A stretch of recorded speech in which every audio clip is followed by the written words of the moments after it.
ये कहानी है पूरनपुर गांव की, जो इतना खूबसूरत था कि बस लोग देखते ही रह जाते थे। वहाँ के लोग भी बहुत सरल और सादे थे, लेकिन उस गांव में एक हवेली थी जिसके पास जाने से लोग कतराते थे, क्योंकि वहाँ वो थी। लगता है बारिश शुरू हो रही है। अरे जल्दी जल्दी चल स्वामी। हाँ हाँ चल रहा हूँ, लेकिन तू ये हवेली की तरफ क्यों ले जा रहा है भाई? अरे ये छोटा रास्ता है ना। हाँ ये बात तो है। चल जल्दी चल। लेकिन जैसे ही वो लोग हवेली के पास पहुंचे तो बारिश बहुत तेज हो गई और ओले भी गिरने लगे। अरे भगवान, ओले गिरने लगे। अरे भैया मेरा तो सिर ही फूट जाएगा इन ओलों से। हाँ। अरे जल्दी कोई छत ढूंढ। अरे सामने वो हवेली है ना, इसमें चलते हैं चल। अरे नहीं नहीं भैया, उस हवेली में मत जा।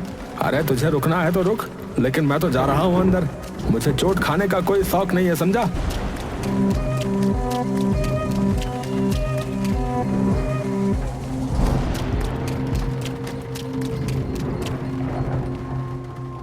और फिर उन्होंने नजर घुमाकर हवेली को देखा।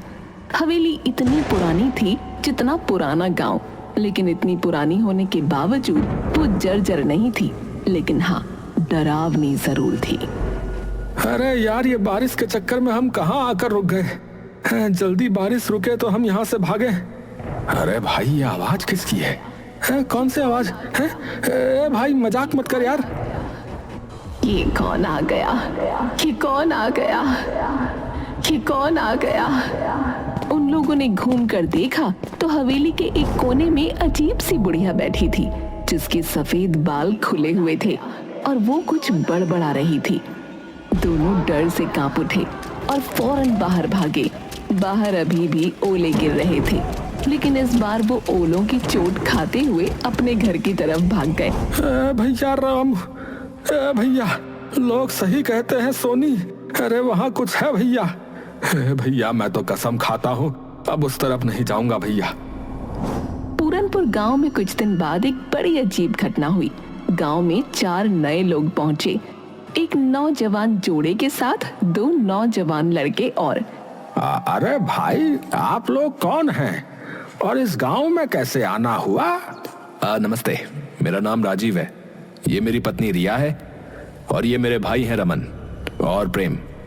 हम यहाँ अपनी हवेली को बेचने आए हैं जो गांव में पूरब में है। हाँ हवेली है भैया? कौन सी हवेली?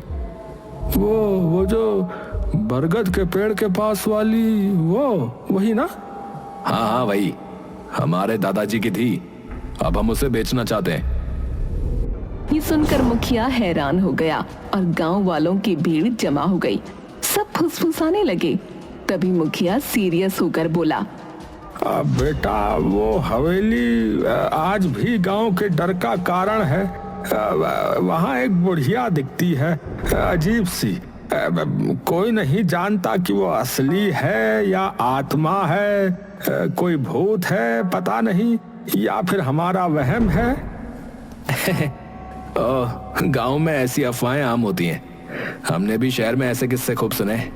अगर वहाँ कोई बढ़िया होती तो अब तक किसी ने वीडियो बना लिया होता ना। मैं तो वहाँ की तस्वीरें इंस्टाग्राम पर डालूंगी, कौन डरता है भूत से। हम सब आज ही हवेली में जाकर देखेंगे और कल ही उसके कागज फाइनल कर लेंगे। रामू और स्वामी भी वहाँ खड़े थे। दोनों की आंखों में डर था, लेकिन आखिर वो बोल ही पड़े। भाई साहब मत जाइए, हमने अपनी आंखों से देखा है उसे। वो औरत इंसान नहीं लगती। हाँ उसके पास जाने से जान पे बनाती है। हाँ बता रहा। अगर वो हवेली मेरी है तो मुझे ही देखना चाहिए ना कि उसमें क्या है। ये कहकर वो चारों हवेली की ओर बढ़े। जैसे ही वो हवेली के पास पहुंचे, सबने उसे निहारा। हवेली पुरानी जरूर थी, लेकिन उसकी दीवारों पर एक अजीब किस्म की चमक थी।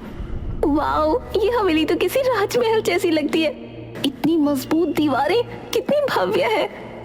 यार ये बेचेंगे तो करोड़ों मिलेंगे भाई। चलो अंदर चलते हैं, मैं तो इसका वीडियो बना रहा हूँ। जैसे ही वो अंदर घुसे, एक ठंडी हवा का झोंका आया, जैसे किसी ने उन्हें छुआ हो, लेकिन चारों ने नजरअंदाज किया। अंदर का हॉल अब भी चमक रहा था, जैसे समय ने उसे छुआ ही ना हो। राजीव वहां खड़ा होकर बोला, सोचो यार, इतने बड़े हॉल में लोग रहते होंगे। वाह यार। Serious? What? A royal life? लेकिन यार ये कैसी आवाज है? ये कौन आ गया? ये कौन आ गया? ये कौन आ गया? कोई बोल रहा है शायद। चलो उस तरफ चलते हैं, देखती हूँ कौन इतनी एक्टिंग कर रहा है। चारों उस कोने की ओर बढ़े, लेकिन वहाँ कुछ नहीं था। तभी चमगादड़ों का एक झुंड छत से निकला। रिया चीख पड़ी।